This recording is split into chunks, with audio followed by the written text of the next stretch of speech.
Once again good evening everyone. Relax होके बैठो and बहुत सारा पढ़ाई करो। ठीक है, सो करिकुलम हम पढ़ चुके हैं। Meaning of curriculum, definition of curriculum में मैंने 3 डेफिनेशन दिया था, एनी 1 डेफिनेशन आपको करना है। चेंजिंग कंसेप्ट ऑफ करिकुलम को आप कैरेक्टरिस्टिक्स ऑफ करिकुलम लिख सकते हो, जो पढ़ चुके हैं ऑलरेडी, ओवर है। देन हमने पढ़ा था कंपोनेंट्स ऑफ करिकुलम, जो कंपोनेंट्स ऑफ करिकुलम है 5 पॉइंट्स में थे, उसको भी हमने ओवर किया हुआ है। अभी इसके बाद का जो नेक्स्ट पॉइंट आता है कंपोनेंट्स ऑफ सिलेबस। ठीक है, कंपोनेंट्स ऑफ सिलेबस, सिलेबस क्या होता है, what do you mean by syllabus, ऐसा क्वेश्चन आता है पोस्टेट में, सीटेट में भी, कि what is syllabus, syllabus is a bigger term और नैरोअर टर्म और it is A part of curriculum, या क्या है सिलेबस? करिकुलम का, पाठ्यक्रम का एक अंश है, या फिर सिलेबस आपका एक रिटन डॉक्यूमेंट है, या क्या है? तो देखो, syllabus is a document, syllabus एक डॉक्यूमेंट होता है, ठीक है, which derives its content from the curriculum, जो अपने कंटेंट को कहाँ से डिराइव करता है, करिकुलम से लेता है। That means curriculum is A bigger term, ये करिकुलम का पार्ट है, तो उसी के अंदर एक छोटा सा पार्ट है सिलेबस। ठीक है, करिकुलम अगर बड़ा है, ये करिकुलम है, तो उससे छोटा कौन है, उसके अंदर कौन आता है, आपका सिलेबस आ जाता है, याद रखना। ठीक है, सो सिलेबस को कुछ भी चाहिए तो वो कहाँ से लेगा, कंटेंट पोर्शन को करिकुलम से लेगा। ठीक है, so it is a summary और outline of a course of studies and it is a programme of lesson. देखो, curriculum contains many things, as you know कि करिकुलम में आपका डिफरेंट थिंग्स होते हैं, जैसे कि मटेरियल्स होते हैं, टीएलएम होते हैं, टीचिंग स्ट्रैटेजीज होता है, पढ़ाने का style, methods, teachers training, students का बिहेवियर, स्टूडेंट्स का एग्ज़ाम, इवैल्यूएशन, को करिकुलर एक्टिविटीज़ एंड एवरीथिंग। ठीक है, रिपोर्ट बनाना, पोर्टफोलियो बनाना, सब कुछ आता है। ठीक है, बट सिलेबस बस ओनली थोड़ा सा पोर्शन कैरी करता है करिकुलम का, क्योंकि सिलेबस एक सब्जेक्ट के ऊपर ही डिपेंड करता है। जैसे कि आपको बोला गया पेडागोजी का सिलेबस, ठीक है, सो पेडागोजी पोर्शन का ही सिलेबस होगा, उसी एक पेपर में जो जो आउटकम्स आने चाहिए उसी के बेस पे सिलेबस होगा। सो इट्स ए आउटलाइन, क्योंकि वहाँ पे डिटेल इंफॉर्मेशन ईच टॉपिक के गिवन नहीं होते।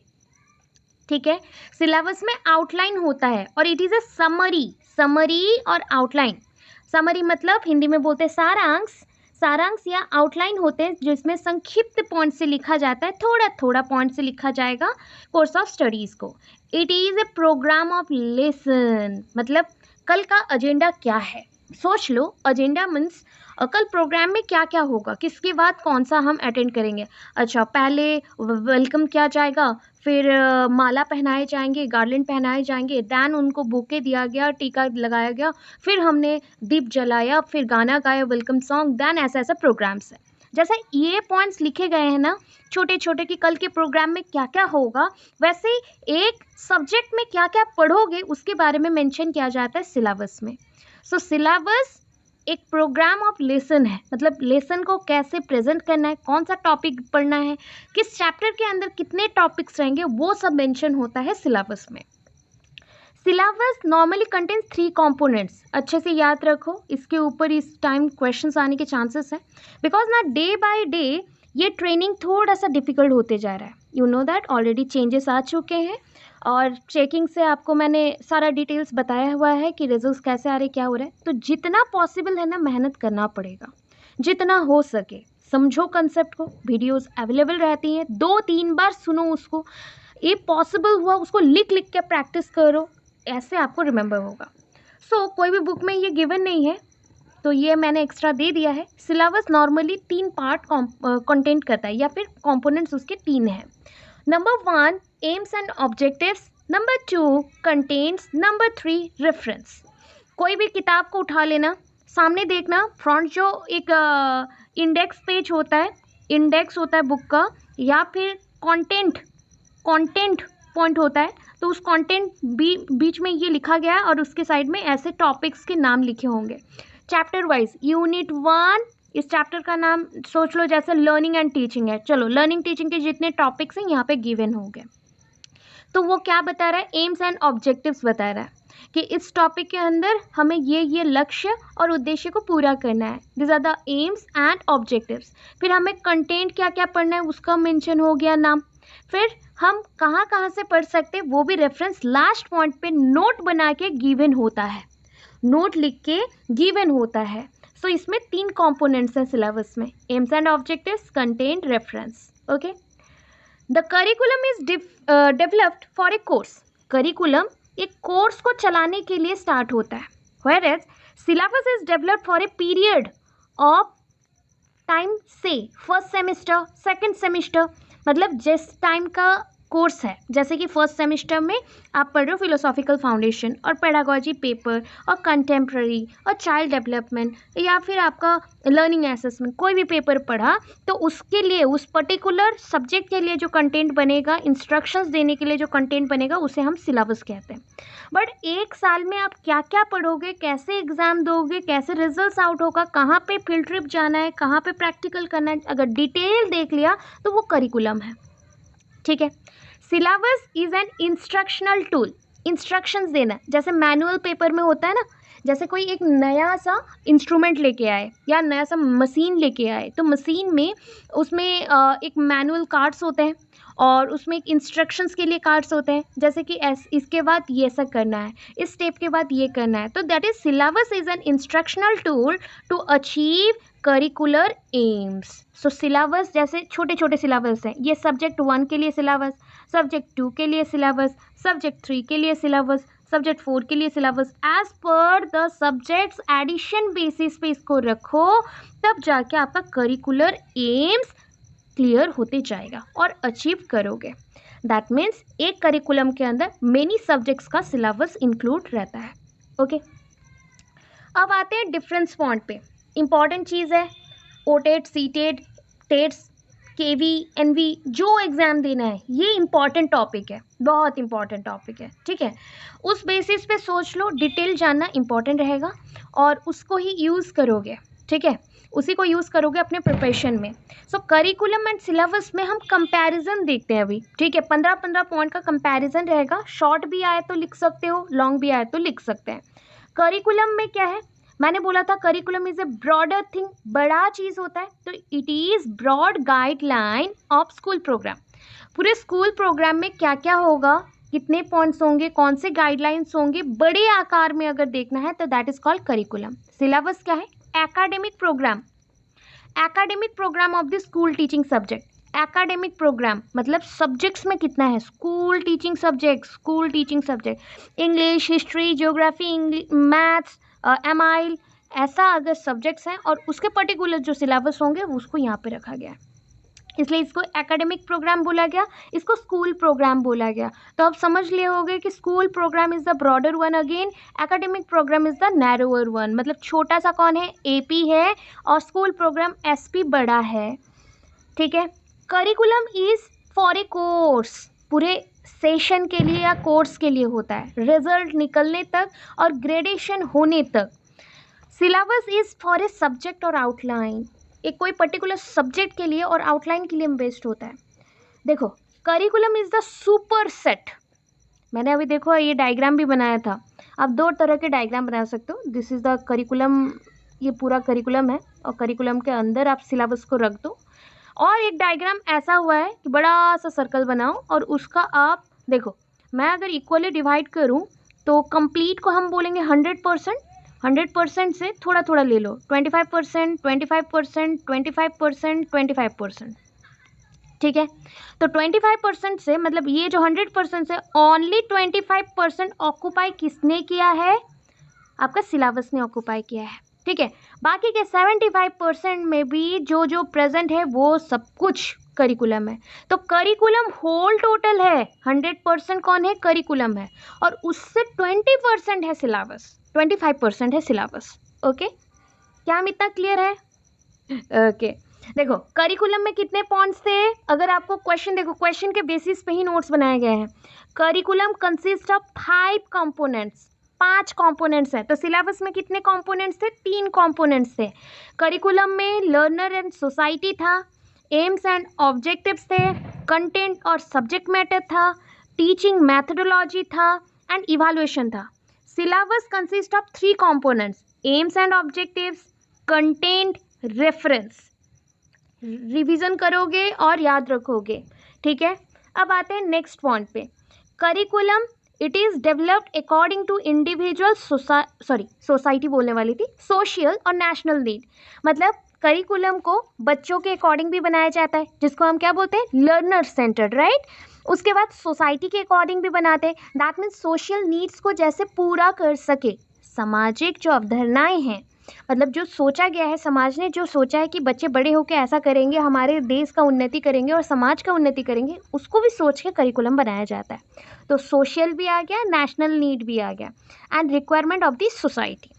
सिलेबस क्या करता है, देखो, the syllabi are prepared according to local needs of community and abilities. Local needs, देखो syllabus at a time only 25% knowledge आपको दे सकता है, एक एक सब्जेक्ट का, वो भी समझ गए ना। तो दैट मीन्स वो चीज़ आपके कम्युनिटी में और लोकल में जैसा नीड हो, उसके इंटरेस्ट के अकॉर्डिंग, उसी काम के अकॉर्डिंग यूज़ होगा। जैसे बच्चों का नॉलेज अगर उस सब्जेक्ट में रहे, उसी नॉलेज का यूज़ करके वो डिफरेंट फील्ड में काम कर सकते हैं। सिलेबस आपको सोशल पर्सन बनाने में हेल्प कर रहा है, करिकुलम आपको नेशनल सिटीजनशिप दे रहा है, ठीक है। दोनों में डिफरेंस है। सिलेबस आपको बड़ा बनाता है, सिलेबस आपको सोशल पर्सन बनाता है, एंड करिकुलम आपको नेशनल सिटीजन और ग्लोबल सिटीजन बनाता है। ये ग्लोबल देखता है, ग्लोबल ग्लोबल ग्लोबल, ठीक है, और ये ओनली सोशल देखता है। छोटा सा पॉइंट, ठीक है। अब आ जाओ next. The nature of curriculum is always future oriented. Curriculum का नेचर क्या है, प्रकृति क्या है, कि वो फ्यूचर से संबंधित होगा, ऑलवेज फ्यूचर ओरिएंटेड है।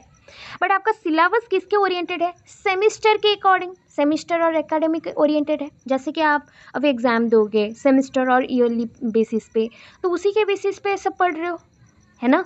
उससे बाहर हम नहीं जा सकते, ना ही हम बीएड का पढ़ाई को छोड़ के हम बोलेंगे क्लास 10 का पढ़ेंगे, +2 का पढ़ेंगे, ये सब पढ़ेंगे, नहीं। हम बस अपने सिलेबस के अकॉर्डिंग जो उस सेमेस्टर में यूज़ होगा उसी को पढ़ते हैं।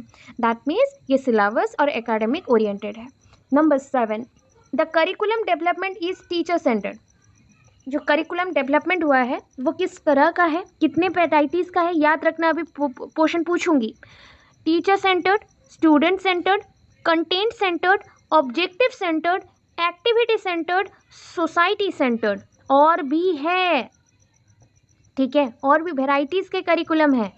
पहले देखा क्या, टीचर स्टूडेंट, याद रखना, टीचर सेंटर्ड, स्टूडेंट सेंटर्ड।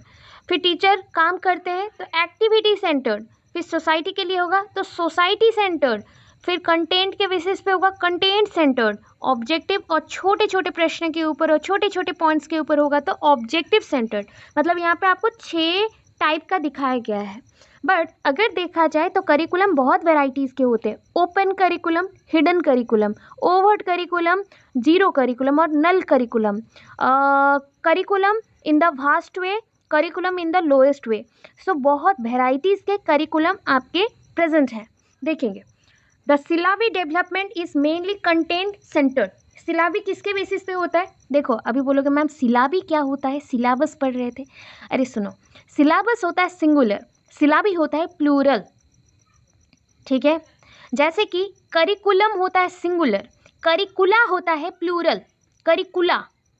वैसे ही सिलेबस होता है सिंगुलर, सिलेबी होता है प्लूरल। तो आपके जितने भी सिलेबी हैं वो कैसे बनते, किसके बेसिस पे हैं, मेनली कंटेंट सेंटर्ड और ऑब्जेक्टिव सेंटर्ड। कंटेंट सेंटर पे होंगे या ऑब्जेक्टिव सेंटर्ड पे होंगे। जैसे कि हिस्ट्री का काम है आपके पास्ट ओरिएंटेड नॉलेज को बच्चों तक पहुंचाना, तो हमारा ऑब्जेक्टिव क्या है, पास्ट के नॉलेज को एक्वायर करना, तो इसी ऑब्जेक्टिव और कंटेंट सेंटर्ड पे वो बनाएगा, ठीक है। नेक्स्ट पॉइंट पे आते हैं। The cocurricular activities are the part of curriculum. ये मैंने पहले ही बोला है, को करिकुलर एक्टिविटीज़ भी आपका क्या होता है, करिकुलम का पार्ट होता है।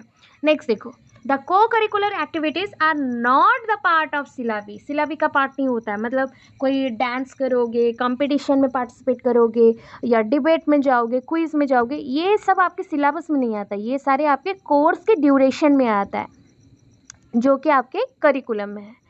Then next number 9, it is made at state, district और इंस्टीट्यूट लेवल। करिकुलम को कौन बनाता है? पहले ही मैंने बोला था नेशनल करिकुलम फ्रेमवर्क। अच्छा, मुझे एक क्वेश्चन का आंसर दे दो, नेशनल करिकुलम फ्रेमवर्क से पहले कितने फ्रेमवर्क आए हैं? हमने ऑलरेडी पढ़ा हुआ है, जल्दी बचीज़ नहीं है, आपसे नहीं हो सकता, होगा।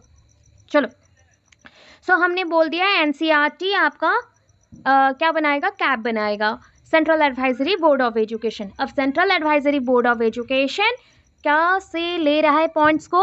कोठारी कमीशन से, एंड आपके उससे पहले और भी है, कोठारी कमीशन के बाद एनपी। हाँ, एनपी 1986-1992 को फॉलो करते हुए रिव्यू निकाला, एंड रिव्यू के पॉइंट्स बन गए recommendations of NCF, national curriculum framework 2005 का। तो वो क्या बोलता है कि इट इज़ मेड, करिकुलम कहाँ बनेंगे? स्टेट में, डिस्ट्रिक्ट में एंड इंस्टीट्यूट लेवल में। स्टेट में, डिस्ट्रिक्ट में एंड इंस्टीट्यूट लेवल में बनेंगे, ठीक है। बट सिलेबस कौन बनाएगा? नॉर्मली सिलेबस टीचर्स के ग्रुप बनाते हैं, ठीक है, टीचर ग्रुप्स बनाते हैं, इंडिविजुअल टीचर्स बनाते हैं सिलेबस को। देखो, अभी सिलेबस बनाता है कौन? आप बोलोगे मैम एनसीईआरटी एंड एससीईआरटी तो सिलेबस बनाता है, राइट, वही बनाता है, बट उसको अप्रूवल स्टेट भी करेगा, टीचर्स को भी अप्रूव करना पड़ेगा, तब जाके ये बनता है, इसलिए इंडिविजुअल टीचर्स बोलेगा, ठीक है। नंबर 10 पॉइंट पे है, it can not be easily adjusted. Curriculum easily adjust नहीं हो पाता बिकॉज वो बहुत ही ब्रॉड है, बड़ा है, बट सिलेबस एडजस्ट हो जाता है बिकॉज वो बहुत ही छोटा है, ठीक है, इजीली एडजस्ट हो जाता है। 11 पॉइंट पे आ रहे, curriculum it is prescriptive, narrow and rigid in nature. एक ही साथ तीनों वर्ड्स दिए गए। प्रेस्क्रिप्टिव जैसे कि प्रेस्क्राइब किया जाता है, डॉक्टर क्या करता है कि पेशेंट का हालचाल पूछता है, क्या है प्रॉब्लम्स, व्हाट्स योर प्रॉब्लम्स, और कैसे आपके ये इश्यूज स्टार्ट हुए, कहाँ से स्टार्ट हुए, बॉडी में क्या एलर्जीज हैं या नहीं है, सब जानते हैं ना। हाँ, डिटेल्स हम समझते हैं, एक पर्सन को डिटेल उसके मेडिकल हिस्ट्री पूछा जाता है, तब जाके एक डॉक्टर प्रेस्क्राइब करता है इन्फॉर्मेशंस को। सिमिलरली बच्चों के ऊपर हम क्या करते हैं? एक्सपेरिमेंट्स, एनालिसिस करते हैं कि लोगों का डिमांड क्या है, बच्चों का डिमांड क्या है, बच्चों को जानना क्या है, उसी के बेसिस पे आपके करिकुलम को प्रेस्क्राइब किया जाता है, प्रेस्क्राइब किया जाता है। और ये नैरो पॉइंट्स बोला गया है, बट एक्चुअली ना करिकुलम आपका नैरो बिल्कुल नहीं है, ये रॉन्ग दिया गया है, टाइपिंग में रॉन्ग हुआ है। नैरो एक्चुअली ये है, नैरो एक्चुअली ये है, और इसे डिफाइन किया जाएगा। कुछ पॉइंट्स भी देखा जाए, अगर मतलब ये पॉइंट्स उल्टा हो गया है, सो सॉरी, मैंने गलत ही बोल दिया। प्रेस्क्रिप्टिव वर्ड ठीक है, बाकी पॉइंट्स उल्टा हुआ है, इधर का इधर आएगा, इधर का इधर जाएगा, ठीक है, थोड़ा सा करेक्शन कर लो प्लीज़। इट इज़ प्रेस्क्रिप्टिव लिखा गया है तो सिलेबस आपका प्रेस्क्रिप्टिव होता है। करिकुलम कुछ पॉइंट पे एनसीईआरटी एनसीएफ के थ्रू प्रेस्क्राइब किया जाता है, बट इन डिस्क्रिप्टिव मैनर, मतलब उसमें सारे पॉइंट्स डिस्क्राइब किए जाते हैं, ये प्रेस्क्रिप्टिव होगा। मैंने चेक नहीं किया था, ये आपका प्रेस्क्रिप्टिव होगा। सिलेबस आपका प्रेस्क्रिप्टिव होगा, करिकुलम आपका डिस्क्रिप्टिव होगा, डिस्क्राइब किया जाता है, डिस्क्रिप्टिव होगा, रिमेंबर कर लो प्लीज़, एक आध गलत हो गया है, डिस्क्रिप्टिव होगा। आपका सिलेबस रिजिड होता है, नैरो होता है, और ये आपका एक्सप्रेसिव होता है। उल्टा हो गया है लाइन, 11 पॉइंट उल्टा हो गया है, बस उल्टा करना। नैरो ये है, वो ब्रॉडर है, ब्रॉडर है, बड़ा है, नैरोअर ब्रॉडर सेंस में यूज होगा, ये ब्रॉडर, ये नैरोअर। ये एक्सप्रेसिव है, करिकुलम बहुत ही डिटेल्ड वे से सारे चीज़ों को लिखता है, बट सिलेबस आपका डिटेल नहीं लिखता, वो आपका क्या करता है, छोटे छोटे पॉइंट्स में आउटलाइन बेसिस में देता है, आउटलाइन बेस्ड देता है बस। Next 12th number, it is not accessible to students. Curriculum directly students access नहीं कर सकते, नहीं पढ़ सकते, but syllabus students directly use कर सकते हैं, जैसे कि आप लोग करते हैं, तो it is accessible to students. फिर 13 पॉइंट पे आया, guidelines set for educators that prescribe what they need to teach to their students. देखो, आपके करिकुलम में मैंने बार बार वर्ड यूज़ किया कि टीचिंग स्ट्रैटेजीज भी होता है, टीचर्स ट्रेनिंग भी होता है, और टीचर मेथड यूज़ भी होता है, प्रेजेंटेशन भी होता है। दैट मीन्स यहाँ पे गाइडलाइंस दिए जाते हैं कि इस सब्जेक्ट के टीचर को क्या क्या यूज़ करना है, कौन से चार्ट मॉडल्स यूज़ करना है, कौन सा रेफरेंस बुक यूज़ करना है, कैसे बच्चों को टीच करना है। बट सिलेबस में क्या होता है, डिस्क्रिप्टिव लिस्ट ऑफ कंसेप्ट, वहाँ पे कुछ कंसेप्ट होते हैं, और उसी पर्टिकुलर क्लास में बच्चे को उसी कंसेप्ट को पढ़ाते हैं टीचर। 14th में क्या है, करिकुलम इज 3 डायमेंशनल, याद रखना, आ चुका है वो स्टेट में। 3 dimensional curriculum is 3 dimensional, 3D mode पे रहता है। मतलब आप अगर चाहो तो उसको प्रॉपरली देख सकते हो, जैसे कि एक स्कूल में प्रोग्राम रन हो रहा है, को करिकुलर एक्टिविटीज़ चल रहे हैं, मटेरियल्स बन रहे हैं, TLM का यूज़ हो रहा है, सब कुछ हो रहा है ना, देख रहे हो, चारों तरफ घूम घूम के सारे डिटेल्स ले रहे हो, तो दैट मीन्स ये 3D फॉर्मेट में है। बट सिलेबस इज यूनिडायमेंशनल, क्योंकि सिलेबस बस एक बुक में लगा हुआ रहता है या चिपका हुआ रहता है, उसको टीचर जब पढ़ाएंगे तो वो लेसन टॉट हो जाता है। बट अगर देखा जाए तो सिलेबस एक ही पेज में चिपक के रहता है, इसलिए यूनिडायरेक्शनल बोलते हैं। उसका कोई मल्टीपल फील्ड में यूज़ नहीं हो सकता, क्योंकि एक कोर्स का सिलेबस दूसरे कोर्स से डिफरेंट होता है। नेक्स्ट, इसमें देखो 14th का ही पॉइंट है कि 3 डायमेंशनल है और ये डॉक्यूमेंट बेस पे रहता है, बिकॉज टेक्स इनटू अकाउंट। इसमें क्या क्या ध्यान देना पड़ता है, देखो 3 चीज़ों को ज़्यादा ध्यान देना पड़ेगा। एक है नीड्स ऑफ द लर्नर, हम ज़्यादा फोकस करेंगे लर्नर के नीड क्या है, कंटेंट कैसा है, और इंस्ट्रक्शनल मैथडोलॉजी, किस उपाय से पढ़ाना है, कौन से मैथड्स का यूज़ करके। सिलेबस क्या है, यूनिडायमेंशनल डॉक्यूमेंट है, मेयरली प्रेजेंट कंटेंट और subject matter to be study. जो कंटेंट रहता है उतना ही वो फोकस करता है उसको पढ़ाने के लिए, ठीक है, उतना ही वो पढ़ाता है। सो क्या हम क्लियर हो गए? टाइप्स ऑफ करिकुलम, ठीक है, टाइप्स ऑफ करिकुलम हमने कितना टाइप पढ़ा था, ऊपर पढ़ा था 6 टाइप, और भी वेराइटीज़ हैं, वो भी एक्स्ट्रा करके मैं पढ़ाऊँगी, ठीक है। देखो, सब्जेक्ट सेंटर्ड करिकुलम और अप्रोच, एक्टिविटी सेंटर्ड करिकुलम और अप्रोच, ब्रॉड फील्ड करिकुलम और अप्रोच, सोसाइटी और प्रॉब्लम सेंटर्ड करिकुलम और अप्रोच, लर्नर और चाइल्ड सेंटर्ड करिकुलम और अप्रोच, ठीक है, एक एक पढ़ते हैं हम। सब्जेक्ट सेंटर्ड करिकुलम क्या है? सब्जेक्ट सेंटर्ड करिकुलम, भाई ये तो नाम से ही पता चल रहा है ना, बस अब क्या फोकस करना है। देखो, सबसे पॉपुलर है ये, अच्छे अच्छे पॉइंट समझते हैं, ये बहुत ही पॉपुलर है, it is a most popular and बहुत ही ओल्ड पैटर्न भी है। सब्जेक्ट ओरिएंटेड ना, एंशियंट पीरियड से सब्जेक्ट ओरिएंटेड ही होता है करिकुलम, ठीक है। तो old pattern of curriculum organisation which prevails even today, जो अभी भी चल रहा है। Subject centred curriculum put emphasis on the organised body of knowledge in a subject और डिसिप्लिन, ये बस इतना ही फोकस करना है, वो पर्टिकुलर एक सब्जेक्ट में और जो नॉलेज बच्चों को देना है सब्जेक्ट मैटर का, उसी पे ध्यान देता है, और सब्जेक्ट नॉलेज को समझने के लिए और कैसे डिज़ाइन करना है उसे ही समझता है, ठीक है, बस इतना ही है। सब्जेक्ट सेंटर्ड बोला गया, ये बहुत ही पॉपुलर है, पुराना पैटर्न ऑफ ऑर्गेनाइजेशंस है और ये अभी तक चल रहा है, and it is giving emphasis on organised body of knowledge particular on this study subject, जो सब्जेक्ट को पढ़ना है उसी के ऊपर नॉलेज के बेस्ड पे आपका सब्जेक्ट सेंटर्ड करिकुलम बनता है। अब इस सब्जेक्ट सेंटर्ड करिकुलम का मेन पॉइंट्स क्या क्या है, कैसे हम बनाएंगे, ठीक है, आपको बस एक एक लाइन करके सबका याद रखना है। Objectives, content, material, activities, grouping, time and space, methodology, evaluation, 8 point का है। तो 8 पॉइंट से ही आपको ये चीज़ होता है, क्या है बताओ, कि मैम आप इतना डिटेल क्यों पढ़ा रहे हो, क्योंकि क्वेश्चन में अगर बोल दिया गया what is the basic difference between subject centred and activity based curriculum, तब हमें पॉइंट्स याद रहना चाहिए कि दोनों के बीच में क्या क्या अंतर है, ठीक है। ऑब्जेक्टिव इसका क्या है, मोस्ट ऑफन, अगर हम बोलते हैं कि most often stated in behavioural terms, अगर सब्जेक्ट हम पढ़ा रहे बच्चों को तो सब्जेक्ट से क्या सिखा रहे हैं हम चाहते हैं कि बच्चे करिकुलम का नॉलेज पूरा ले लें, हम चाहते हैं कि बच्चों को सब्जेक्ट ओरिएंटेड जो नॉलेज मिलना चाहिए, जो बिहेवियर में चेंज होने चाहिए वो चेंज हो जाए, बस this is the first objective complete.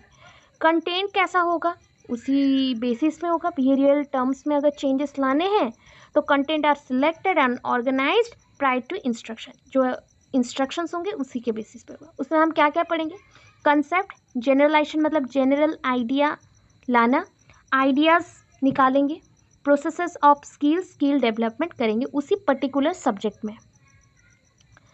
The expert of the teacher और टीचर सिलेक्ट कंटेंट, यहाँ पे जब टीचर को कुछ भी पढ़ाना रहे तो टीचर अपने अकॉर्डिंग कंटेंट सिलेक्ट करता है। मटेरियल क्या है, टेक्स्ट बुक का यूज़ करते हैं commonly, and student has no role in selecting learning material, students को कोई भी मतलब प्रायोरिटी नहीं दिए जाएंगे यहाँ पे कि तुम चूज़ कर लो खुद से कौन सा मटेरियल को तुम लोगे, सिलेक्ट करोगे, ऐसा कुछ भी नहीं है। दैन नेक्स्ट है एक्टिविटीज़, कौन से एक्टिविटीज़ होते हैं, सबसे इम्पॉर्टेंट चीज़ बोल देती हूँ, आपका जो सब्जेक्ट ओरिएंटेड करिकुलम है ये बहुत ही ट्रेडिशनल है, ट्रेडिशनल वर्बल एक्टिविटीज़ पे डिपेंड कर रहा है, ट्रेडिशनल भी है, ट्रेडिशनल वर्बल एक्टिविटीज़ पे डिपेंड कर रहा है। अभी ट्रेडिशनल वर्बल एक्टिविटीज़ क्या है, जिसके थ्रू हम बोलते हैं LSRW, सो वर्बल एक्टिविटीज़ है ना, सो LSRW सब कुछ आएगा यहाँ पे, जो कि एक्टिविटीज़ में हम पूरा करना चाहते हैं। जैसे कि मैं अभी सब्जेक्ट्स पढ़ा रही हूँ एंड आप उसको सुनते हैं, तो ये सब्जेक्ट ओरिएंटेड करिकुलम हुआ। Next, grouping, mostly instruction occur in the whole class और इन द लार्ज ग्रुप। देखो, ग्रुपिंग मतलब जो भी इंस्ट्रक्शंस हम दे रहे हैं बच्चों को, होल क्लास के सामने देंगे या पूरे ग्रुप के सामने देंगे, लार्ज ग्रुप होगा उसके सामने ही आपको प्रोवाइड किया जाएगा। Time and space, time spent in the classroom is views as most valuable, because हम सब्जेक्ट ओरिएंटेड करिकुलम को बना रहे हैं ना, तो टाइम जितना यूज़ किया जाएगा, कितना टाइम यूज़ किया गया, कैसे पढ़ाया गया, यही सबसे इम्पॉर्टेंट चीज़ है। Time is divided into blocks so that each subject is taught at a specific time. मतलब टाइम को अगेन ना डिवाइड कर देना है छोटे छोटे पॉइंट्स में। जैसे कि करिकुलम को हम इंट्रो पढ़ने के लिए 5 मिनट लेंगे, उसका डेफिनेशन पढ़ने के लिए 2 मिनट लेंगे, 2 मिनट्स लेंगे, एंड देन हम उसके जो भी कैरेक्टरिस्टिक्स है उसको पढ़ने के लिए 5 मिनट्स लेंगे। ऐसा जो मैंने डिवीज़न किया हर एक पार्ट के लिए, इसको बोलते हैं टाइम मैनेजमेंट। सब्जेक्ट को जब आप पढ़ाते हो तो उसी के अकॉर्डिंग टाइम मैनेज करके पढ़ाना चाहिए, that is the time and space. Methodology, अभी particular the teacher chiefly uses lecture and discussion method to present the content. Demonstration गलती से आ गया। मैथडोलॉजी में सब्जेक्ट ओरिएंटेड करिकुलम में टीचर कौन सा यूज़ करता है मैथड, स्पेशली वो 2 मैथड का यूज़ करता है, लेक्चर एंड डिस्कशन मैथड, उसके कंटेंट के बेसिस पे। The teacher is considered to be an expert in the subject area. Teacher कैसे होने चाहिए, टीचर एक एक्सपर्ट होने चाहिए उनके सब्जेक्ट एरिया में, जो सब्जेक्ट पढ़ेंगे और पढ़ाएंगे उस एरिया में वो एक्सपर्ट होना चाहिए। Last point, evaluation. Evaluation is done to know whether the student has achieve the behavioural objectives और learn the body of the contents. देखो, हमें इस बार चेक करना पड़ेगा, इवैल्यूएट करना पड़ेगा कि बच्चे का बिहेवियरल ऑब्जेक्टिव्स पूरा हुआ या नहीं हुआ। अगर नहीं हुआ तो उसने क्या बस करिकुलम के पोर्शंस को ही समझा, सब्जेक्ट्स को ही बस समझा है, या फिर कुछ भी चेंजेस आया है। नेक्स्ट, ये इवैल्यूएशन आपका पीरियडिक इवैल्यूएशन होगा, मतलब 1 मंथ पे, 2 मंथ के मतलब जो डिफरेंस है उसमें, या फिर with in 3 months, 4 months, 5 months ऐसे हो सकता है। मार्क और grades indicate the degree of achievement.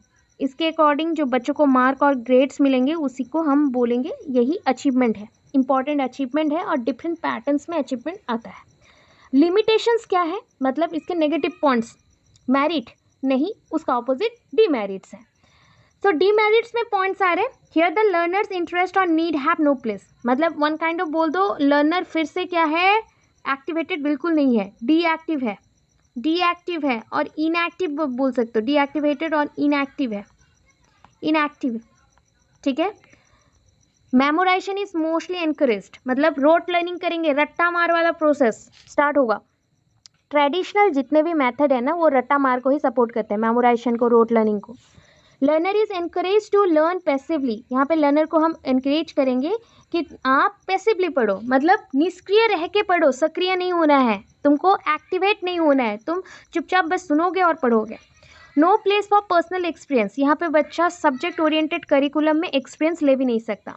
More stress is given to content than to the students, ज़्यादा से ज़्यादा हम स्ट्रेस किसको देंगे, कंटेंट को देंगे, स्टूडेंट्स से कंटेंट को ज़्यादा फोकस देंगे, इसलिए तो उसे सब्जेक्ट ओरिएंटेड और कंटेंट ओरिएंटेड करिकुलम कहा जाता है।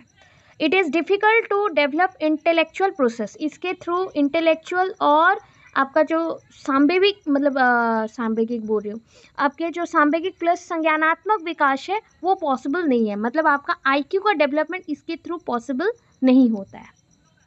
क्या हम clear? Activity centred curriculum, now this curriculum is very important curriculum, ठीक है। इस टाइप का करिकुलम लर्नर बेसिस है, मतलब यहाँ पे लर्नर का ना वैल्यू बढ़ गया। सुन लो स्टोरी जैसा, सुन लो, लर्नर का वैल्यू क्या हो गया, बढ़ गया, वो पैसिव से एक्टिव हो गया।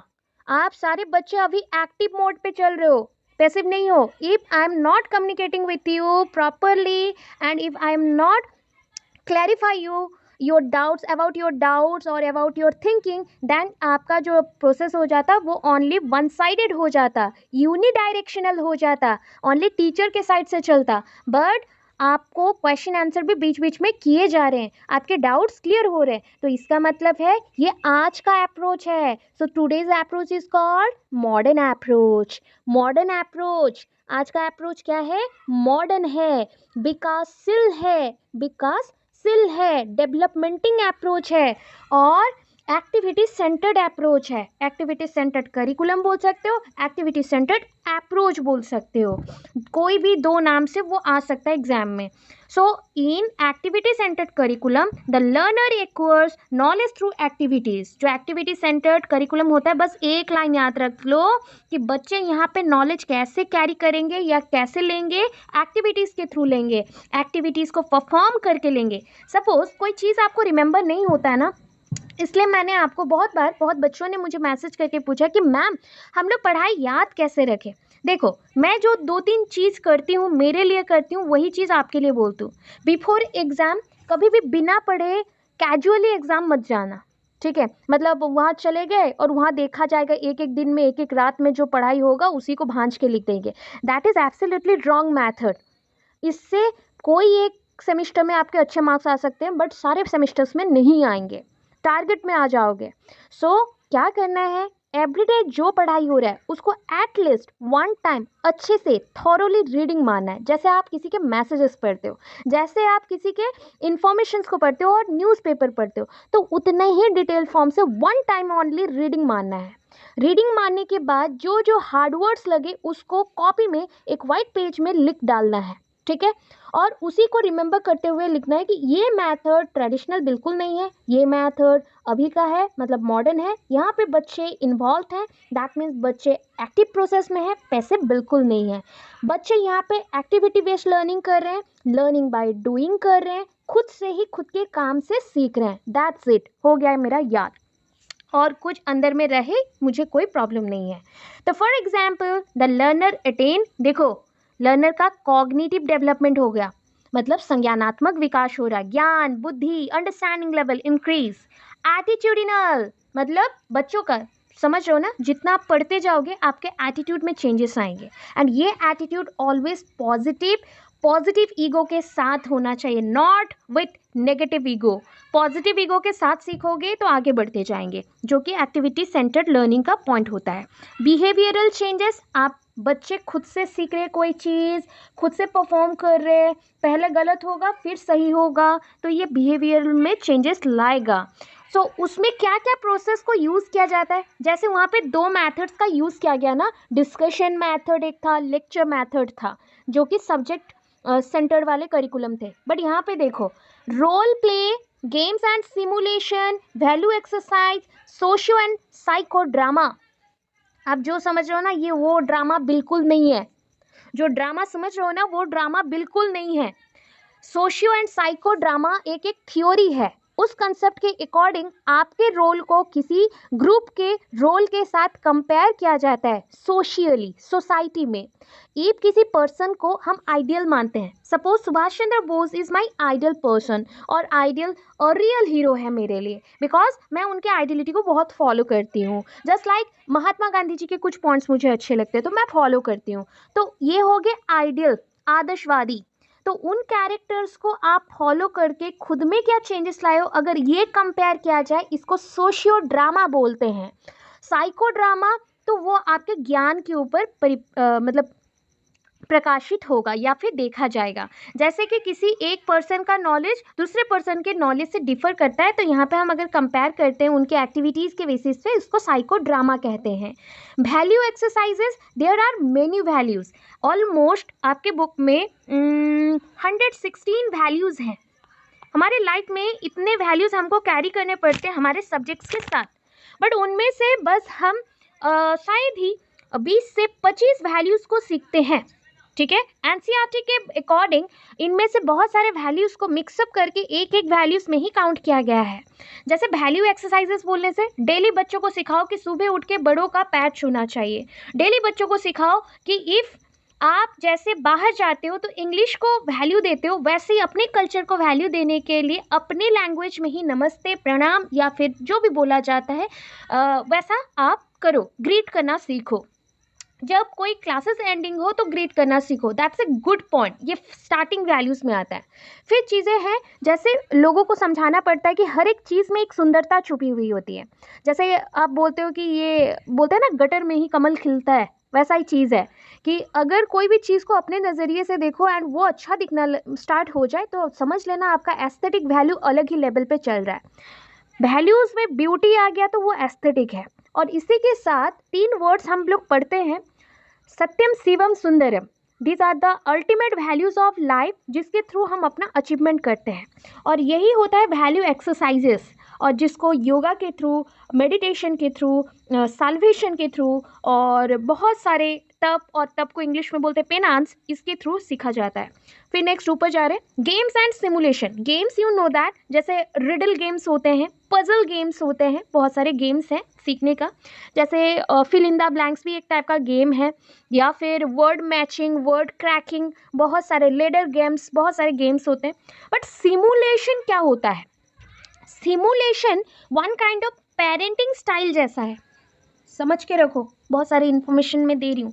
Simulation one kind of parenting होता है। अगर देखे हो एनिमल्स को कि एक बड़ा एनिमल मतलब मदर एनिमल, मदर या फादर एनिमल उनके बेबीज़ को कैसे खाना खिला रहे हैं और कैसे सिखा रहे हैं कि सोसाइटी में तुम अभी छोटे हो तो हमारे साथ साथ चलो, फिर जब तुम बड़े हो जाओगे तुम अलग अलग जाओगे, तुम तब हंटिंग करना सीखोगे, शिकार करोगे, प्रे प्रेडेशन रिलेशनशिप सीखोगे। ऐसा जब सिखाया जाए कि सोसाइटी में और इस अर्थ में तुमको कैसे जीना है, उसको कहा जाता है सिमुलेशन। और simulation one kind of role playing ही है। जैसे कि बचपन में हम अपने पेरेंट्स से सीखते थे, फिर हमने स्टार्ट किया सोसाइटी से लर्न करना, फिर डिटेल लर्न किया स्कूल से, फिर हमने लर्न किया एक दूसरे से, तो ऐसे करके हम इस लाइफ में पहुँचे हैं। दैट इज़ कॉल्ड सिमुलेशन, ठीक है। और जो प्रोसेस और मेथड्स का और यूज़ होता है, जैसे कि क्रिएटिविटी बढ़ाए जाए, क्रिटिकल थिंकिंग, लैटरल थिंकिंग को भी बढ़ाया जाए, आपको स्किलफुल पर्सन बनाया जाए, तो उसके लिए ऑडियो विजुअल मेथड्स भी चाहिए। Art, drama, music, dance, play सब कुछ चाहिए, बिकॉज यहाँ पे इसको हम बोल सकते हैं activity based curriculum, activity based curriculum, so that it is so important, ठीक है। क्या हम इतना क्लम बोल रहे हैं ना, दैट इज़ अ ब्रॉड, मतलब बड़ा फील्ड वाला। देखो यहाँ पे एजुकेशन सिस्टम में अगर कोई भी आपको बोलता है फील्ड का मतलब होता है सब्जेक्ट फील्ड्स होता है, सब्जेक्ट फील्ड्स, ठीक है, क्योंकि एजुकेशन सिस्टम में और कोई फील्ड्स ही नहीं है, सब्जेक्ट फील्ड्स होते हैं, ठीक है। जैसे कि मैंने पहले भी बोला है कि एक सब्जेक्ट दूसरे सब्जेक्ट से लिंक्ड होता है। जूलॉजी बॉटनी से लिंक्ड है, बॉटनी मैथ से लिंक्ड है, मैथ केमिस्ट्री से लिंक्ड है, केमिस्ट्री फिजिक्स से लिंक्ड है, और सब कुछ मिला के सोशल स्टडीज़ से लिंक्ड है, इंग्लिश, एमाइल, सारे लैंग्वेज लिंक्ड है एक दूसरे से। So these are the linked subjects, and इन सबको अगर जोड़ के एक जगह रख दिया जाए, that is called broad field curriculum. उसको हम बोलेंगे ब्रॉड फील्ड करिकुलम, ठीक है। अभी जैसे होता है ना बायोलॉजी, देखो कैसे एग्जाम्पल दे रही हूँ, zoology combining with botany and anatomy into a subject called biology, इसको हम ब्रॉड फील्ड करिकुलम बोलते हैं। जब एक से ज़्यादा सब्जेक्ट्स एक ही चीज़ में आके जुड़ जाए और बड़ा एक सब्जेक्ट बन जाए तो उसको ब्रॉड फील्ड करिकुलम बोलते हैं, ठीक है। Several subjects combine into one, जैसे हम बोलते हैं ना, पहले पढ़ते थे साइंस पढ़ते थे, तो साइंस का मतलब ये नहीं है ना कि ओनली साइंस मतलब फिज़िक्स पढ़ेंगे, तो physics, chemistry, biology plus social studies भी वहाँ पे इंक्लूड रहा। फिर उसके बाद जैसे जैसे हम बड़े हुए हैं तो डिफरेंट सब्जेक्ट्स आए, तो that is called broad field curriculum. चलो आगे, इसके कोई पॉइंट्स नहीं है। 4th नंबर पे आते हैं, society, problem centred, life centred curriculum. देखो तीनों करिकुलम एक ही साथ एक ही जगह पे आया है, society, problem centred, life centred curriculum, मतलब समाज संबंधित पाठ्यक्रम, प्रॉब्लम बोला गया है समस्या संबंधित पाठ्यक्रम, और लाइफ जीवन संबंधित पाठ्यक्रम, ठीक है। इस पाठ्यक्रम के अनुसार, ये बहुत हिंदी हो गया नहीं, करिकुलम के अकॉर्डिंग स्कूल के नीड्स, सोसाइटी के नीड्स, सोसाइटी के अकॉर्डिंग आपको चलना कैसे है, कैसे बच्चों के अंदर सोसाइटी के लिए जो भी रिस्पॉन्सिबिलिटीज़ है वो डेवलप करना है, उसी के बेसिस पे सोसाइटी के अकॉर्डिंग बच्चों के लाइफ में जो लाइफ इश्यूज आएंगे, जो प्रॉब्लम्स आएंगे, कैसे सॉल्व करना है, उसके बेसिस पे ये करिकुलम रहता है। ठीक है, इसके पॉइंट्स देख लेते हैं, इसका स्ट्रक्चर क्या है। ये इंपॉर्टेंट है इसलिए इसका स्ट्रक्चर दिया गया है। ठीक है, ऑब्जेक्टिव्स, ऑब्जेक्टिव्स में क्या बोला, पहले वाला जो पढ़ा था ना सब्जेक्ट मैटर ओरिएंटेड, तो वो था सोसाइटी नीड्स वाले के ऊपर डिपेंड था। ये था कम्युनिटी नीड्स, क्योंकि हम एक सोसाइटी से बस लिंक नहीं है, बहुत सारे सोसाइटी से लिंक्ड है। हम जॉब के ओरिएंटेड, हम अपने लाइफ के लिए कुछ बिजनेस करें, कुछ करें, तो बाहर बहुत लोगों से मिलते हैं और बहुत तरह के सोसाइटी में जाते हैं। सो उसके साथ मैचअप करना, उस प्रॉब्लम को सल्यूशन देना, यही होता है इसका मेन ऑब्जेक्टिव्स। और ये टीचर्स के थ्रू नहीं बनेगा, इसके objectives are not predetermined by teachers, पहले से फिक्स नहीं है टीचर्स के थ्रू। कंटेंट क्या है, content are derived from life in a society और सोसाइटीज। देखो आप बस लिखना content are derived from societies. ठीक है, ये समाज से कंटेंट्स लिए गए हैं, समाज की जो डिफरेंट घटनाएं हैं उसको बेस करके आधार बना के यहाँ पे कहानियों को दिया जाता है, हम पढ़ते हैं उसको। Any content is related to social problem is selected, just like सतीदाह प्रथा, इसको हमने हिस्ट्री में पढ़ा हुआ है। हमने जैसे हिस्ट्री में कुतुब मीनार के बारे में पढ़ा है, वैसे ही सिराजुद्दौला के बारे में भी पढ़ा है, वैसे ही हमने मतलब डिफरेंट फेस्टिवल्स के बारे में भी पढ़ा है, साइंस के बड़े बड़े लॉज के बारे में पढ़ा है। तो इतने जो सारी चीज़ें पढ़े हैं ये सोसाइटी में ही था, कभी ना कभी इसको प्रूव किया गया है, किसी ना किसी प्रकार से इसका एविडेंस मिले हैं और उसी को यहाँ पे रखा गया है। तो उस चीज़ को क्यों रखा गया है, जैसे फ्यूचर में उस टाइप का अगर प्रॉब्लम आता है तो कैसे हैंडल किया जाए उसको सीखने के लिए। सो प्रॉब्लम सॉल्विंग स्किल्स आएगी, ह्यूमन रिलेशन स्किल्स डेवलप्ड होगा, सोशल स्किल्स डेवलप्ड होगा, रेदर देन सब्जेक्ट मैटर। देखो ये बहुत बड़ा कंसेप्ट है, सब्जेक्ट मैटर तो बस लिमिटेड था, बस सब्जेक्ट के ओरिएंटेड जितना नॉलेज देना उतना था, सोसाइटी में ही आप सीमित हो जाओ, इतने थोड़े से जगह में सीमित हो गए। बट ये बोल रहा है कि आप सोसाइटी से निकलो और बहुत वेराइटीज़ में आप पढ़ो, आगे बढ़ो और बहुत जगह पे जाके काम करो, आपको स्किल्स कौशल वाले लोग बनाए जाएंगे। जैसे teachers are versatile in nature, teachers आज के टाइम पे टीचर्स को कैसा होना चाहिए, वर्सटाइल होना चाहिए। ऐसा नहीं बोलना चाहिए कि तुमको कुछ नहीं आता है, आता है, अगर नहीं आता है गलती मानो और सीखो और आगे बढ़ोगे।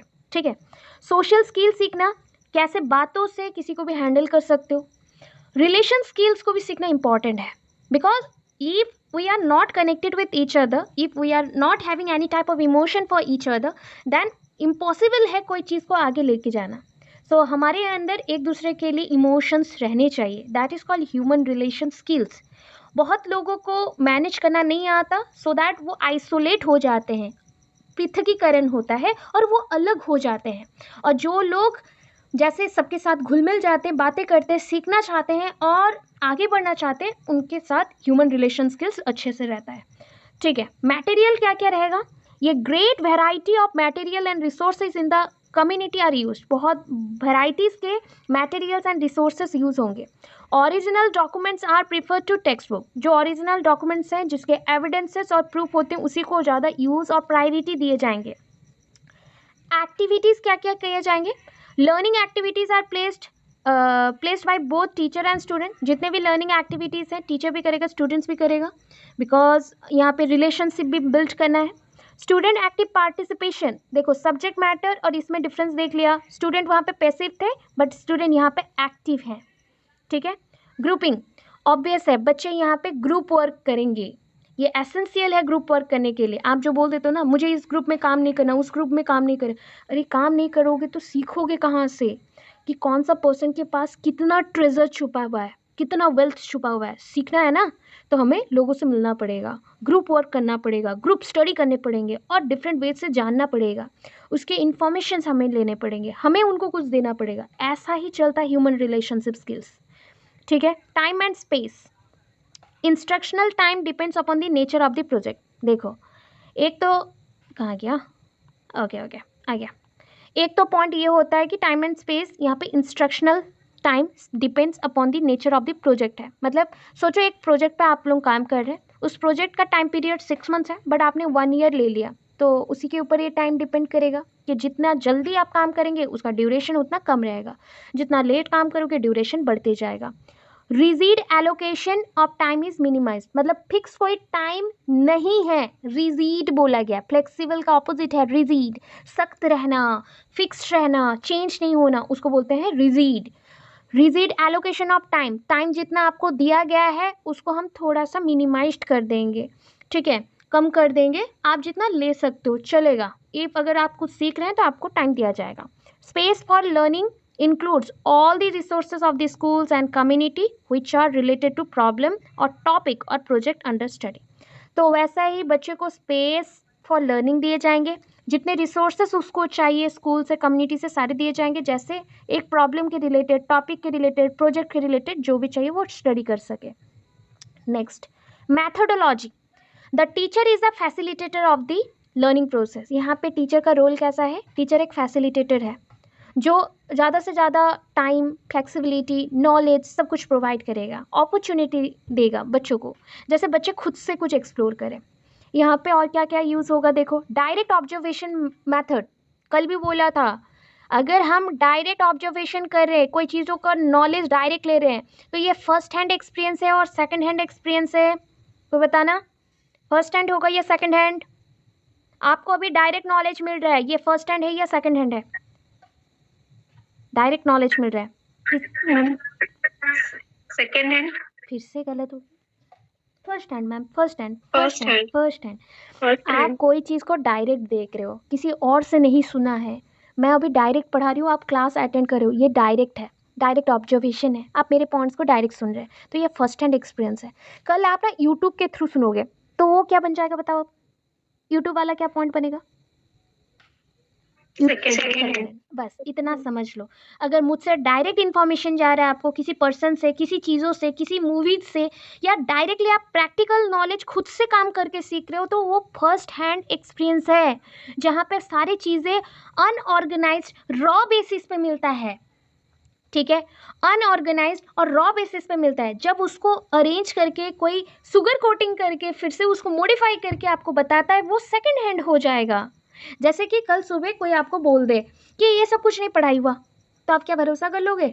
हाँ, कुछ बच्चे होंगे क्लास अटेंड नहीं किया तो करेंगे, तो वो सेकंड हैंड हो जाएगा। और एक बात सुनो, जैसे होता है ना, नॉलेज क्या होता है, देखना, अगर डायरेक्ट नॉलेज लेते हो, जितना क्लैरिफिकेशन रहता है, क्लैरिटी रहता है, जितना क्लियर रहता है, ट्रांसपेरेंसी रहता है, उतना हम जब किसी और पर्सन से 2-3 बार घूमते हुए सुन ले तो वो क्लैरिफिकेशन बिल्कुल नहीं रहता, ठीक है। तो जो चीज़ें डायरेक्ट बोला जाए वो फर्स्ट हैंड एक्सपीरियंस है। फील्ड स्टडी, देखो खुद से ही घूमने जा रहे हो, फील्ड स्टडी कर रहे हो, रिपोर्ट बनाओगे, डायरेक्ट है। Direct experience are the methods use by the teacher है, यहाँ पे टीचर सारे मेथड्स को डायरेक्टली यूज़ करेगा, डायरेक्ट मेथड्स है। Evaluation, evaluation is jointly done by the teacher and student, दोनों करेंगे, आप मुझे फीडबैक दोगे, मैं आपको फीडबैक दूँ, ठीक है। Evaluation puts emphasis on the performance and action related to social problems। Evaluation किसके बेसिस पे बच्चों को करे? जो परफॉर्मेंस वो देंगे या जो एक्शन उन्होंने लिया है सोशल प्रॉब्लम्स के बेसिस पे, समस्या का समाधान करने के लिए, तो उसके बेसिस पे इवैल्यूएशन और मूल्यांकन होंगे। असेसमेंट को हिंदी में बोलते हैं आकलन, इवैल्यूएशन को हिंदी में बोलते हैं मूल्यांकन, ठीक है। क्या हम क्लियर है? चलो, अब आता है last one, student centred curriculum and learner centred curriculum. ये डायरेक्ट बोल दिया है, क्या है, ज़्यादा फोकस यहाँ पे हम किसको दें? स्टूडेंट को देंगे या लर्नर को देंगे, जो खुद से सीखना चाहता है या पढ़ना चाहता है। बस इतना इतना एक लाइन का, student at the centre of focus of the programme, बस इतना याद रखना, ठीक है। तो यहाँ पे इसमें आ जाना है, the concerns of the children are basis for organising the children school programme. देखो, अगर बच्चे सीखना चाहते हैं, चाइल्ड सेंटर्ड है, पर्टिकुलरली जैसे स्कूल में ओलंपियाड्स होते हैं या फिर साइंस एग्जीबिशन होता है, डिबेट्स क्विज होते हैं, तो ये सारे क्यों रखे जाते हैं स्कूल में? बच्चों का ऐसे स्कूल प्रोग्राम्स रखने से डेवलपमेंट जरूर होगा। ये स्टूडेंट सेंटर्ड करिकुलम और लर्नर सेंटर्ड करिकुलम है। सो उनके पॉइंट के अकॉर्डिंग यहाँ पे Kelly's view on learner centred curriculum के अकॉर्डिंग इन्होंने ज़्यादा फोकस किस पे दिया है, needs of the learner, learner के क्या ज़रूरतें हैं, आपकी क्या ज़रूरतें हैं, ठीक है। Growth of the learner, learner जैसे जैसे खुद से सीखना शुरू करेगा उस ओरिएंटेड ना उसका डेवलपमेंट ऑब्वियस होगा। अभी आपने जिस दिन से शुरू किया है पढ़ना, आप ज़ीरो में नहीं हो, आप हमेशा प्लस में हो। जितना आप बोलो कि मैम हमने कुछ नहीं सीखा, फिर भी आपको कुछ ना कुछ आइडिया होगा, वो चाहे 5% का क्यों ना हो, ठीक है। सो और आप जीरो में बिल्कुल नहीं है, अभी आप प्लस प्लस में हो, ठीक है, वो प्लस कैसे भी हो सकता है। सो यहाँ पे ग्रोथ ऑफ द लर्नर ऐसा ही देखा जाता है। नेक्स्ट पॉइंट में क्या है, इंटरेस्ट ऑफ द लर्नर। अब सोचो कि मैटर बहुत बड़ा है, सीरियस है, कैसा, यहाँ पे स्लो लर्नर्स हैं, यहाँ पे आपके हाँ गिफ्टेड चिल्ड्रन भी है, लर्निंग डिफ़िकल्टीज़ वाले बच्चे भी हैं, मेंटल रिटार्डेड वाले भी बच्चे हैं। तो बच्चों का इंटरेस्ट के अकॉर्डिंग भी लर्निंग इम्पॉर्टेंट होता है, ठीक है। बच्चों के इंटरेस्ट के अकॉर्डिंग भी करिकुलम कभी कभी चेंज किए जाते हैं, इसलिए करिकुलम ऑलवेज फ्लेक्सिबल होता है, जो परिवर्तनशील है। ये बहुत सारे बच्चों का एक ही साथ प्रॉब्लम हो रहा है तो हम फ्लेक्सिबल करिकुलम को रख सकते हैं, ठीक है। तो need, growth, interest of the learner. John Dewey के अकॉर्डिंग जो पॉइंट बोला गया है ये अभी इम्पोर्टेंट बिल्कुल नहीं है, तो आप पूरा स्किप मार दो, बट इतना याद रखना, ठीक है। चाइल्ड सेंटर्ड के ऊपर निस्बैट ने जो बोला है, निस्बैट एक पर्सन का नाम है, निस्बैट भी अगर रिमेंबर नहीं करोगे तो छोड़ दो, कोई एग्जाम में निस्बैट के रिलेटेड कोई क्वेश्चन नहीं आया, बट इतना याद रखना कि चाइल्ड सेंटर्ड और लर्नर सेंटर्ड जो करिकुलम है, एम्स एट मतलब उसका लक्ष्य क्या है, पर्सनल ग्रोथ के लिए उसका लक्ष्य क्या है, पर्सनल ग्रोथ मतलब बच्चे का ग्रोथ के लिए क्या लक्ष्य है, physical development, aesthetic development, social development, spiritual development, intellectual development, moral development. देखो फिजिकल डेवलपमेंट, शारीरिक विकास, बच्चा जितना पढ़ेगा ना उतना ही खुद को मॉडिफाई करेगा, खुद को तैयार करेगा, खुद को फैशनेबल बनाना इंपॉर्टेंट नहीं है, खुद के माइंड को मॉडर्नाइज करना इंपॉर्टेंट है, विकासशील करना, खुद को लिमिटेड ग्रोथ नहीं अनलिमिटेड ग्रोथ देना है। एस्थेटिक डेवलपमेंट अभी बोला था, सुंदरता, किताबों को सुंदर देखना शुरू करो, अपने पढ़ाई को सुंदर बनाना शुरू करो, यही आपका डेवलपमेंट है। आपको सोसाइटी को सुंदर बनाना है, आपके टीचिंग स्टाइल से ऑटोमेटिक लोगों को आपको सुंदर बनाना है, तो वैसा डेवलपमेंट चाहिए। सोशल डेवलपमेंट, सामाजिक विकास, ये तो आप जान गए हो, समाज में रहते हो तो रिस्पॉन्सिबिलिटी लेना पड़ेगा, कभी कभी समाज के अकॉर्डिंग पॉइंट ऑफ व्यू भी देने पड़ेंगे, नेशनल ग्रोथ के लिए सोचना पड़ेगा, राष्ट्रीय विकास वो भी सोचना है। स्पिरिचुअल डेवलपमेंट, आध्यात्मिक विकास, मतलब मन को सुख शांति मिले और खुद को मोक्ष प्राप्ति हो। अगर आप मतलब आस्तिक हो तो आप भगवान को भरोसा करते हो, नास्तिक हो तो नहीं करते। अगर भगवान को भरोसा भी नहीं करते हो तो लोगों को तो भरोसा करते हो ना, तो उनके ऊपर आपको काम करना है, वो भी एक स्पिरिचुअल डेवलपमेंट है। अगर हम किसी भी चीज़ के पीछे बहुत अच्छे से लगे हैं, उसके लिए भी तप करते हैं, मेहनत करते हैं, उसी चीज़ पे फोकस है, तो वो भी one kind of spiritual development होता है, ठीक है। इंटेलेक्चुअल डेवलपमेंट मतलब दिमाग का विकास, दिमाग मतलब आपका संज्ञानात्मक विकास। मोरल डेवलपमेंट ये होता है आपका, मोरल डेवलपमेंट मतलब नैतिक विकास, मतलब नीति नियम के साथ चलना। अभी बताओ ऑब्जेक्टिव्स बोला, इसके ऑब्जेक्टिव्स पहले से निर्धारित नहीं है टीचर्स के द्वारा, स्टूडेंट्स के डेवलपमेंट के अकॉर्डिंग इसे बनाया जाता है, समझ गए। स्टूडेंट्स कैसे हैं, कंटेंट्स आर सिलेक्टेड, स्टूडेंट्स के अकॉर्डिंग हम कंटेंट कैसा रखें, the contents are selected according to the need of the student, interest of the student, abilities of the student. बच्चा कैसा एक्सपीरियंस करना चाहता है, कौन सा उसका ज़रूरत है, कौन सा एबिलिटी है, नीड है, इसके बेसिस पे। मटेरियल कैसा रहेगा, text books are not highly valued, मैंने पहले आपको बोला है कि जहाँ पे देख लिए कि एक टेक्स्ट बुक में कोई अच्छा चीज़ नहीं है या फिर उसके वर्ड्स बार बार रॉन्ग आते हैं, तो उस टेक्स्ट बुक से निकल के भी हमें कुछ पढ़ना चाहिए, कुछ एक्स्ट्रा, कुछ ऑर्गेनाइज्ड वे से आगे चलना चाहिए। Variety of material, wide variety of materials को चूज़ करना चाहिए। And nowadays it is possible through online system because resources are available in open educational points, जैसे कि वेबसाइट्स में गिवन हो जाते हैं। तो मटेरियल्स आप टेक्स्ट बुक को छोड़ के varieties of knowledge books use कर सकते हैं। Activities for learning are planned and selected by student. देखो एक्टिविटीज स्टूडेंट्स के द्वारा ही करना है क्योंकि ये स्टूडेंट ओरिएंटेड है। टीचर्स यहाँ पे ना कंसल्टेंट का काम करेंगे, मतलब टीचर को अगर नीड है, मतलब स्टूडेंट्स को नीड है कि टीचर थोड़ा गाइड कर दे, तो टीचर वहाँ पे काम ऐसे करेंगे। ग्रुपिंग कैसा होगा? इंस्ट्रक्शनल ग्रुप्स फॉर्म्ड होंगे जो कॉमन इंटरेस्ट वाले हैं। सोच लो, आप में से कुछ बच्चों को बस कुछ सब्जेक्ट्स चाहिए तो वो क्लास में प्रेजेंट है, और जिनको नहीं चाहिए वो सोच रहे बाद में पढ़ेंगे तो वो एब्सेंट है। तो यहाँ पे ग्रुप बन गए, 2 डिफरेंट ग्रुप बने। और कुछ बनेंगे वर्किंग ग्रुप है, कुछ बनेंगे कि मेरा फैमिली इंपॉर्टेंट है स्टडी से ज़्यादा। तो वैसे छोटे छोटे उनके इंटरेस्ट के अकॉर्डिंग ग्रुप्स बन रहे हैं। तो these are called interest, need.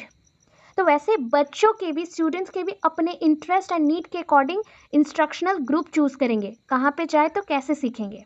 ये ग्रुप सारे फ्लेक्सिबल होगा, शॉर्ट टर्म के लिए होगा, स्पॉन्टेनियस होगा। जैसे कि आज जितने भी कॉमन इंटरेस्ट के लिए बच्चे जुड़े हैं वो सब एक ग्रुप में है, वो थर्ड सेम है, फर्स्ट ईयर है, फर्स्ट सेम भी है, ठीक है। और हो सकता है तो मैं मतलब सेकेंड ईयर को भी जोड़ देती, बिकॉज उनका भी ये टॉपिक है। तो सोचो, अपने कॉमन इंटरेस्ट के लिए आप यहाँ पे पढ़ रहे हो, तो ये शॉर्ट टर्म पीरियड के लिए क्लासेस हो रहे हैं जो कंबाइन है। स्पॉन्टेनियस है, मतलब निरंतर चल रहा है, इसमें कोई रुकावट नहीं है, फ्लेक्सिबल भी है, आप जब चाहो इसको लीव कर सकते हो, जब चाहो प्रेजेंट हो, ओके, आपके अकॉर्डिंग। टाइम एंड स्पेस, इसका टाइम एंड स्पेस कभी फिक्स नहीं रहता। टाइम एंड स्पेस जो भी बच्चों को नीड है उसी के बेसिस पे होता है। टाइम अवेलेबल करवाए जाते हैं, वो ऐसे ही स्पेस अवेलेबल करवाए जाते हैं, रिसोर्सेज अवेलेबल करवाए जाते हैं। टीचर मैथडोलॉजी, यहाँ पे टीचर स्टूडेंट्स का को लर्नर है। I am just your co learner, I am your guider, I am your facilitator, only provide the maximum resources to you. देखा होगा मैंने बहुत सारे नोट्स दिए हुए हैं, तो ये आपके लिए रिसोर्सेज है। आप में से कुछ ऐसे भी बच्चे होंगे जो ज़्यादा पढ़ना चाहते हैं। ज़्यादा मतलब क्या जानते हो? उनका दिमाग इतना चलता है कि कहाँ से हम अच्छे अच्छे पॉइंट्स ले लें, हेडिंग्स ले लें, उसके बाद तो हम खुद से लिख लेंगे। ये होता है प्रिपरेशन करने का स्टाइल। तो वहाँ पे टीचर उनके लिए क्या बन गए? को लर्नर बन गए, फैसिलिटेटर बन गए। ही एनकरेजेस स्टूडेंट्स नेचुरल अप्रोच। आपका जो सीखने का कैपेसिटी है ना, उसको नेचुरल अप्रोच बोला जाता है, जो प्राकृतिक अप्रोच है, जो आपकी प्रकृति में है और आप सीखना चाहते हो तो हम एनकरेज करेंगे बस। For example field trip, project method, learning by doing, ये सारे मैथडोलॉजीज स्टूडेंट सेंटर्ड करिकुलम में यूज़ होता है। इवैल्यूएशन क्या है? बोथ टीचर स्टूडेंट यहाँ पे जॉइंटली इवैल्यूएट करेंगे, जो भी रिजल्ट आएगा। स्टूडेंट यहाँ पे खुद को इवैल्यूएट करेंगे। खुद को करना मतलब होता है सेल्फ इवैल्यूएशन, कि बच्चा कितना सीखा, क्या उसका लर्निंग कंप्लीट है या कितना बाकी रह गया, ये सब। अब है डिसएडवांटेज। तो डिसएडवांटेज में आ जाओ। ये curriculum based on children's own need. देखो, ये करिकुलम बेस्ड किस पे है? बच्चों के ओन नीड एंड इंटरेस्ट पे बेस्ड है। बट क्या इससे बच्चों को जो सब्जेक्ट ओरिएंटेड नॉलेज मिलना चाहिए फ्यूचर के लिए वो मिल जाएगा? मे बी नॉट, इसलिए लिखा गया कैन नॉट एडिक्वेटली प्रिपेयर दो चिल्ड्रन फॉर फ्यूचर लाइफ। देखो, बच्चे अपने लेवल का पढ़ेंगे ना, सारे बच्चे तो इंटेलिजेंट नहीं है, कुछ बच्चे एवरेज में भी है, कुछ मोरन इम्बेसाइल डम भी होंगे, डल भी होंगे। तो उस बेसिस पे बच्चों के नीड एंड इंटरेस्ट के अकॉर्डिंग अगर पढ़ाने लगे तो बच्चों को फ्यूचर का नॉलेज बिल्कुल नहीं मिलेगा। स्टूडेंट सेंटर्ड करिकुलम है तो lakhs definite children interest and content. देखो, बच्चों के ऊपर डिपेंड कर रहा है, तो कुछ बच्चों का इंटरेस्ट कम रहता है, कुछ बच्चों का अच्छा रहता है, तो कंटेंट भी उसी अकॉर्डिंग आएंगे। नेक्स्ट है it lacks continuity of sequencing because it is based on children interest. ये बच्चों के इंटरेस्ट के ऊपर डिपेंड करता है। And fourth point, commercial teaching material neither available not producible. देखो, कॉमर्शियल मतलब TLM यहाँ पे कुछ भी नहीं है, क्योंकि बच्चे खुद से पढ़ रहे हैं ना, तो TLM टीचिंग लर्निंग मटेरियल बच्चों के लिए बिल्कुल यहाँ पे अवेलेबल नहीं है। इसके बाद आता है करिकुलम डिज़ाइन प्रोसेस, जो अभी भी बहुत सारा है, तो आज रखते हैं यहाँ पे और कल हम कंटिन्यू करेंगे और एक क्लास लग जाएगा।